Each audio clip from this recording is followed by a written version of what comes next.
Hi, everyone. I'm Jenny Nash. I'm founder and CEO of Author Accelerator, and I'm so excited to be here to talk today with Leanne Phillips, who is a newly certified book coach and has such an interesting story. And we're just going to talk about how she came to this book coaching place through a very long and winding road. So, Leanne, thank you for being here to share your story. I want to just start by going back to your college days. So you were at UC Santa Cruz and you were in your 20s, you had three little kids and Yes. you were trying to get through school. You said you wanted to be a writer and a teacher, an English teacher. Can Yes. you remember back to yourself in that time what the dream was? Like why writing? Why were you drawn to that even that far back? Well, I've written since I think like most of us who write, I've written since I was a little kid. So I Yeah. think that was always my dream. And I think you start out maybe as a reader and then at some point you want to kind of join the conversation. And so that's kind of where I was at in my 20s, was ready to do that. What were the books that you loved at that time? Do you Um, remember? Or yeah. as a girl? Well, when I was a little girl, I loved A Wrinkle in Time, of course, and then like um, all these witch books by Ruth Chu, who I don't know if many people remember her, but I just loved all her books, and um, and a lot of magic type books, Half Magic and The Phantom Toll, Oh, sure. and things like that. Sure. My kids loved Half Magic. I remember that one very well. I didn't know the other author that you mentioned. Um, so so that plan to be a teacher and a writer didn't work out for you. No, it didn't. I'm just laughing because we have so many dreams at that age, and we think that we're going to be able to just march through and do what we want to do. But what derailed you from that plan? Well, I my ex-husband and I got divorced, and I suddenly needed a job, so I couldn't finish school, and I decided to become a paralegal because I thought it was really similar to what I was doing, because I would read case opinions and try to analyze them and write briefs supporting my arguments. So it was really similar to English lit. And I always thought, though, that it would just be a temporary thing. I'd go back and finish school. Before you knew it, I'd be a teacher. But I think it was John Lennon who said, life is what happens while you're making other plans. And next thing I knew, I had spent my life being a paralegal and never had gone back to do that. I mean, yeah, you're talking about, you said 35 years. Yes. Um, and wow. um, One of the things that you told me that really stuck with me was that when your daughter went back to become a teacher, went to school to become a teacher, that inspired you to think about that dream again and go back to school, which is just lovely that our children as adults can inspire us. Did she become a teacher? She did. She's still a sixth grade teacher. I had to drop everything and go pick. She has one child, and I had to go pick up my granddaughter because she couldn't leave her classroom yesterday, and they wanted the preschool called and thought she was sick, so I went and picked her up. But she Oh, is a sixth grade teacher. She has been for 6 or 7 years now, and she loves it. wow. So you go back to school, I think you said this was around 2012 to get your Yeah. English degree. And what was it like to be an adult student in college? What was that like? I mean, I guess all college students are adults, but Right. more more grown up adult. Well, when I went back in 2012, I went back part-time to finish general ed, and that was at a junior college. So there really is a broad range of ages at junior college. But in 2016, I transferred into Cal Poly to finish. And there I was much older than many of this, most of the students. But it was really kind of cool. I learned so much from them, and I made some really good friends there that even though we have a big age difference, we still keep in touch. In fact, I used one of them for my practicum 3. So. Amazing. That's amazing. Wow. So you finished at Cal Poly and graduated, and you then, it sounds like you were quite encouraged by your professors there, that they really saw something in you as a writer. Is that from the coursework that you were doing? Yes, I did an emphasis in creative writing for my English degree. And both of my professors encouraged me to go on and get an MFA, and I had no idea what that was. I didn't know such a thing existed, but it sounded pretty cool to me. And I kind of decided to treat myself at that point in my life. So I graduated. Graduated in 2021. I was 60 years old when I got my MFA. Wow, that's such a great story. So I just have to say this because it's a cool part of your story. You graduated summa cum laude, which is with honors, high honors from, I mean, Cal Poly is a tough school. So you did extremely well, and then you signed up for this MFA, and you also signed up for a copy editing course at San Diego, which is a really well-known copy editing course at UC San Diego. So you just love all the learning, all the all the courses, right? I do, but also when I got my MFA in 2021, I didn't expect to go on and do any more school. I thought I would just keep working my day job and writing, but I've been unhappy in my career for a long time, and something happened at work that just kind of drove that home to me. So I started the copy editing course like 2 weeks after I graduated from my MFA. And that was Wow. super challenging. But then in July of 2021, I heard you on a podcast talking about being a book coach. And had never heard such a thing. I was like, this is what I was meant to do all my life. And I hear so many book coaches say that same thing. So I signed up in August of 2021 for the book coaching program. Wow. Okay. So, I mean, this just blows my mind. So at this point, you've gotten an English degree, gotten an MFA, done a really rigorous copy editing program. Now you jump into our program, which is also no joke. I mean, you put a lot of time into your learning, but you were still writing during this time. You had a big writing success recently. So during this whole time, were you working on a book that you had been working on way back in your first time college days? This actually started out as a NaNoWriMo project in 2012 or 2013, I think. And I'd worked on it off and on since then. And then I worked on it during my MFA. I'm still working on it a little bit. But I'm getting ready to query agents now. I'm doing some very final polishing, and I need to let it go and move forward. So what type of, just so we can picture it in our minds, what type of, it's fiction, what type do you write? It's fiction, and it's literary fiction, I would say. And I have called it linked stories, but I'm being encouraged to call it a novel. It has similar qualities to, I would say, A Visit from the Goon Squad, where it's linked stories, but it's the same people in an overarching story arc. So, right.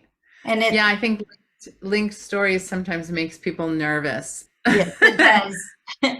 It does. And but I also got a history minor at Cal Poly, so I love incorporating history into my stories. So it has a lot of California history in it too. Oh, it sounds wonderful. So tell me about the award that you won. This was a screenplay, right? A screenplay award? It's a it's a screenplay company, but they have these contests that prose writers can enter that are cinematic prose competitions. And what I was trying to do, because I've been told my novel will be a hard sell, I'm calling it a novel now, um, is I was trying to show that it had commercial potential. So I had two short stories that are actually chapters from the book become finalists in these screenwriting contests. And my entire book won the Launchpad prose writing competition just a couple months ago. And I also was one of 3 people chosen to have a mentor in the contest. So I've been working with Juliet McDaniel. She wrote a novel called Mr. and Mrs. American Pie, which is Laura Dern's turning it into a limited series for Apple TV right now. So she's been great. So I've been working with her on some final revisions before I start I querying. mean, this is such an exciting time of your life.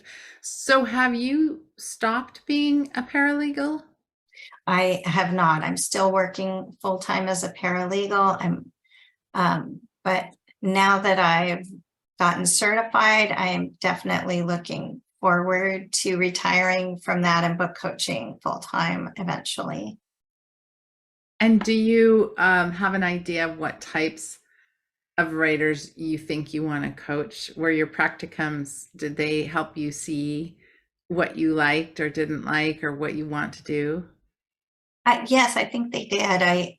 I really like working with really new writers because um, I I feel like I have so much to offer them in terms of education that I've had a lot of opportunities to get education that not everyone has had.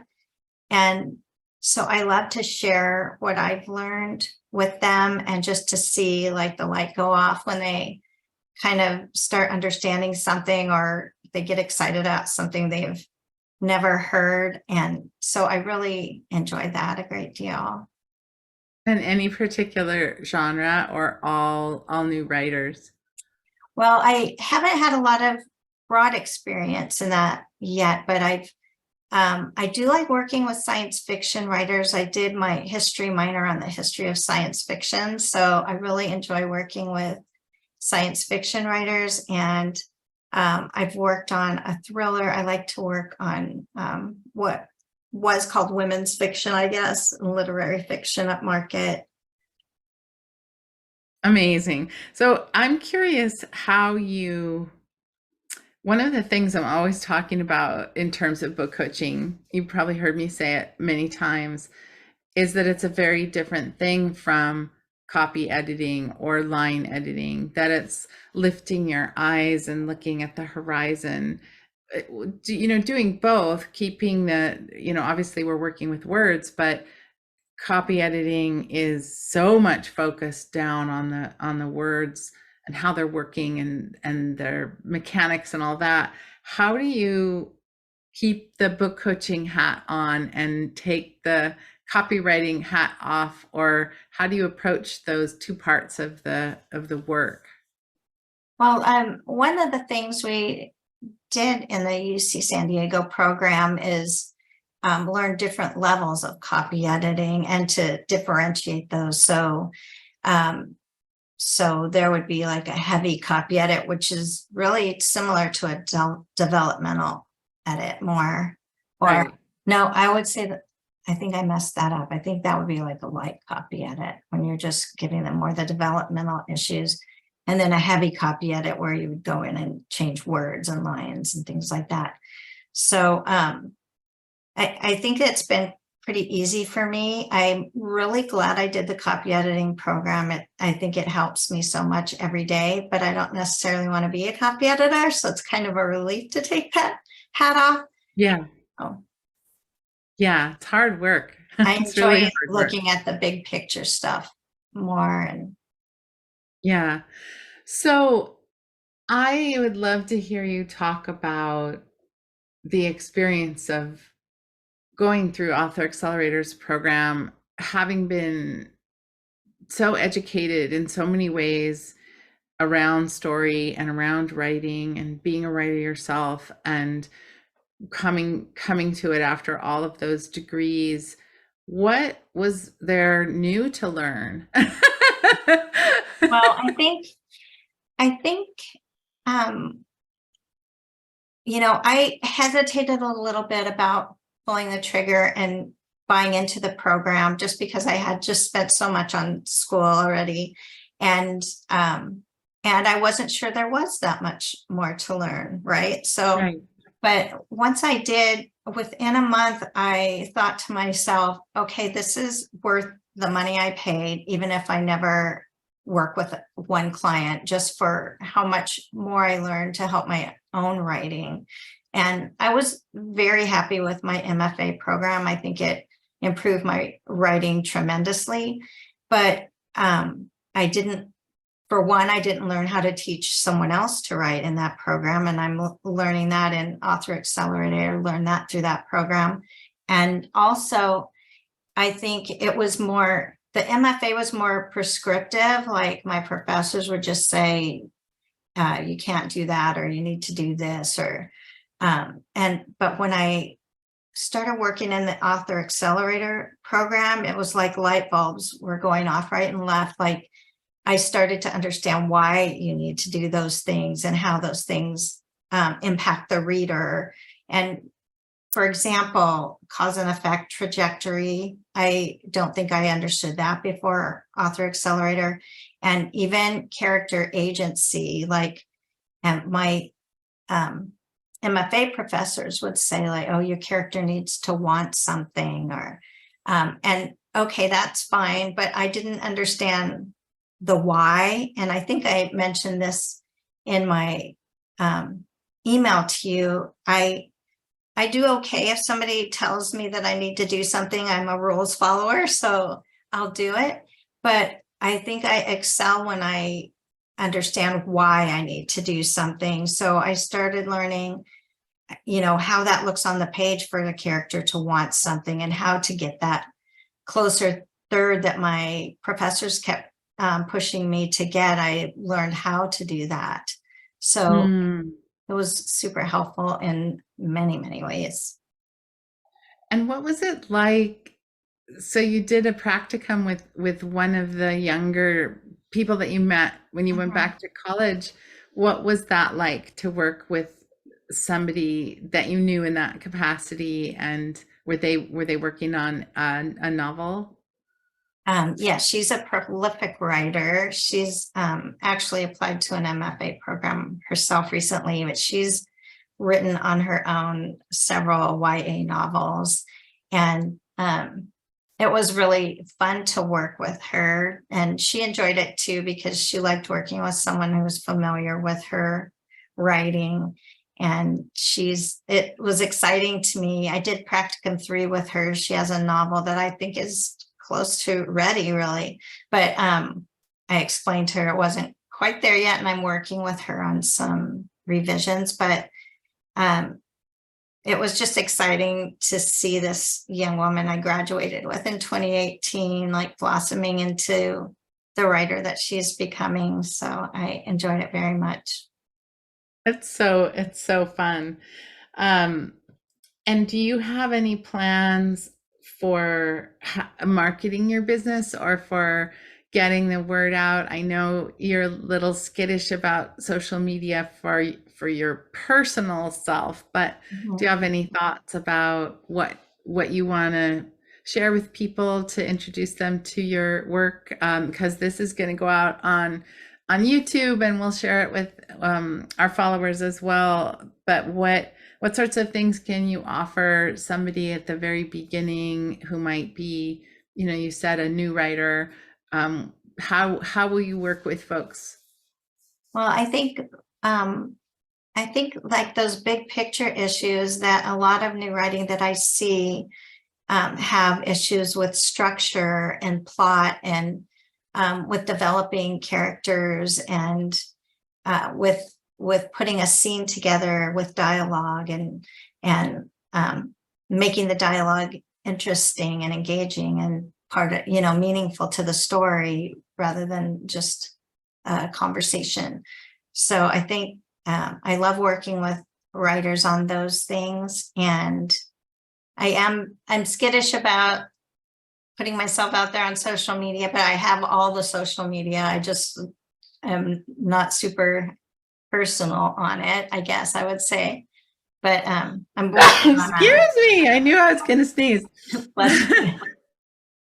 I mean, you don't have to be, it doesn't have to be about you. It can be about the people that you're helping and ways to help them. If you think of that way as a way to be of service and a way to help, and one of the trickiest things, I mean, you now really know, is when you know so much and you see people making mistakes, it's almost painful. It's like, I can help you, let me help you. And Yes. so it's that urge to alleviate their pain, and then where identifying exactly where they're feeling that pain. And I think it's a fun process. I hope you'll find it as fun. The business building, to me, the longer I do it, feels more and more the same process as writing.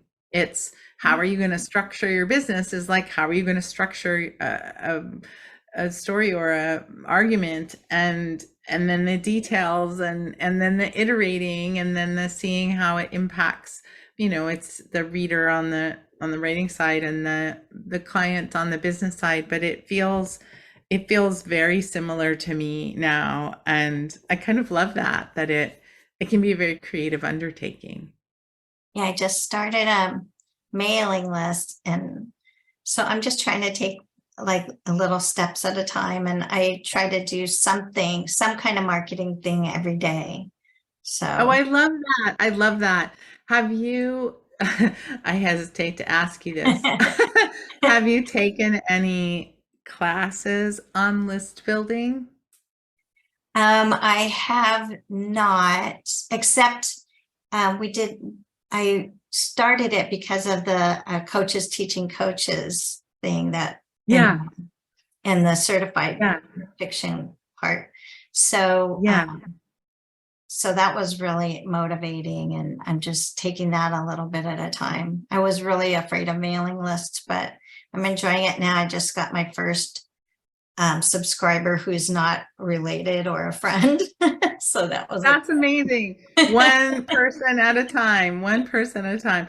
Well, I can suggest a couple resources if you would like to take a little course. okay. Um, Jenna Kutcher, who has the Goal Digger podcast, has a free 5-day class on starting an email list that I think is just excellent. And Okay. um, she just really explains how it works, what to put out there for people, how to bring them back from social media back to your mailing list. I think that's a great class. It's free, and it's quite excellent. And then her business friend Amy Porterfield has a lot of list building on her podcast. A lot, you can search through, she's got Okay. 600 episodes. Really excellent learning there on list building, and it is really important. And you start with one person, so that's perfect. um I just love your story. I'm so inspired by your path, and I can't wait to see what you're going to do and how it's going to go and what you're going to learn next and who you're going to help. It's thrilling. And I hope you'll keep us up to date on what happens with with the book and with the program that you're being mentored in. It's all isn't it a great time of life? It's Yes. I'm similar age to you. It's a great time of life, isn't it? Yes, it is. I'm enjoying myself very much, which I didn't expect. It's so good. You're finally getting to do what you wanted to do. Yes. How does that feel? It feels great. I really, when I went back to Cal Poly in 2016, I thought I'm just going to accomplish this because it's something I've put off for a long time in my life. But I didn't have any plans to change careers or do anything with it. Felt like, well, this is the choice that you made and you're stuck in it. So it's really exciting to me to be completely turning my life around at this point and in the direction of the things that I always wanted to do. And I would encourage anyone in a similar position to do the same thing. I love it. Well, thank you so much for chatting with me, and we will see what unfolds for you. Okay, thank you, Jenny.